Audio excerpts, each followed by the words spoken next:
El petróleo que ya cumple 100 años el año que viene. El Sumaque se descubre comercialmente en 1914. El año que viene 100 años de historia petrolera en nuestro país.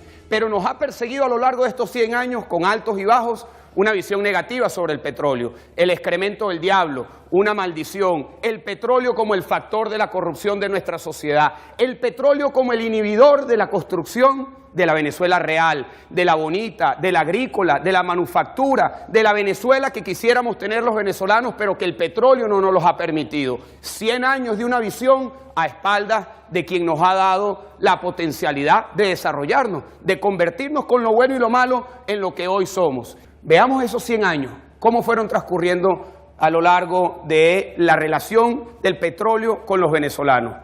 Aparece el petróleo en 1914, Gómez estaba gobernando, asume Gómez la posición del dueño del país, reparte las concesiones, como lo dice Rómulo Betancourt en su obra magistral Venezuela, Política y Petróleo, una república en venta. Las concesiones entregadas de manera nepótica a intereses extranjeros. Así se resume una primera fase de la industria petrolera en relación al Estado y a los venezolanos. Una segunda fase, 1943. Entendemos que el petróleo hay que ordenarlo con respecto a nuestra economía. Se aprueba una ley, la ley de hidrocarburos del año 43, y comienza una etapa de crecimiento de la industria petrolera, del volumen. Pasamos de menos de 500.000 barriles a más de 1 millón de barriles, del año 43 al año 50. En el año 60 ya Venezuela era el segundo productor y el primer exportador de crudo en el planeta Tierra.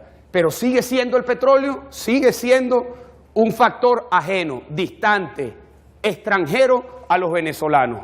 Llega entonces el auge nacionalizador, llega en distintas fases. Se plantea primero en 1945 el 50-50, el 50-50. El Estado le dice a los extranjeros, de la renta del petróleo la mitad es de nosotros.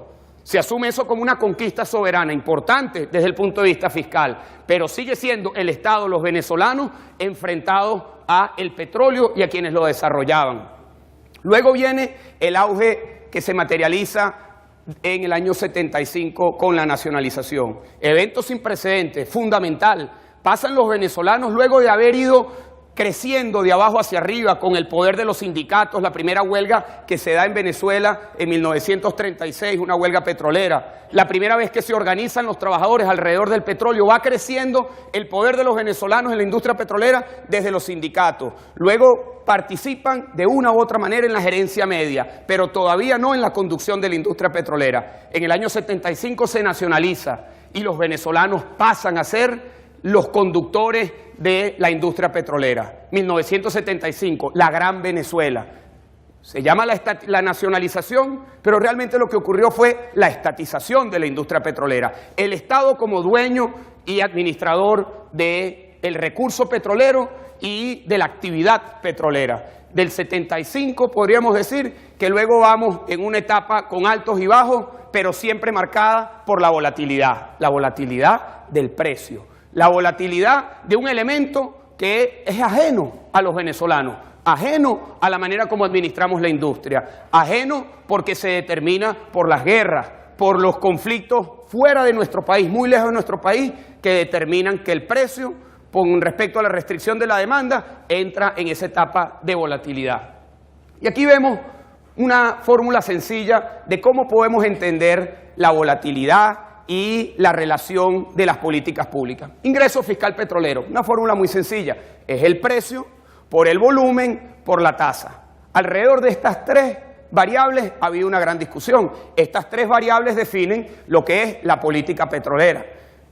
Hemos estado durante los últimos años, y en especial a partir de los años 70, obsesionados con el precio, restringiendo la demanda a través de la oferta a través de la OPEP, o buscando distintos mecanismos para que el precio suba, pero no entendiendo que la fórmula nos permite otros elementos para poder maximizar, para poder aumentar el ingreso fiscal petrolero. Esta fórmula durante la etapa de 1998 a la actualidad ha estado asignada por el peso del precio.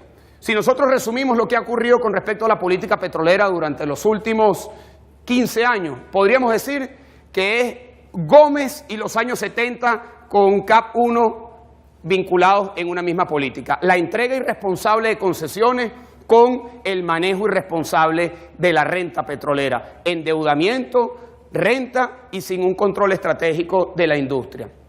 Ahora, ¿qué tenemos luego de 100 años de historia petrolera? Tenemos un país que todavía no hemos logrado superar, no hemos logrado avanzar como nos los merecemos teniendo esta riqueza socialmente. Seguimos siendo un país en donde 1,5 millones de venezolanos todos los días comen 2 veces al día. Un país con unos niveles de pobreza y pobreza extrema inaceptables. Un país con unos niveles de productividad de la capacidad laboral que tenemos también muy por debajo del potencial que podríamos tener. Una Venezuela en donde la pobreza camina por encima de la riqueza. Hay una ventana, como lo hemos venido hablando.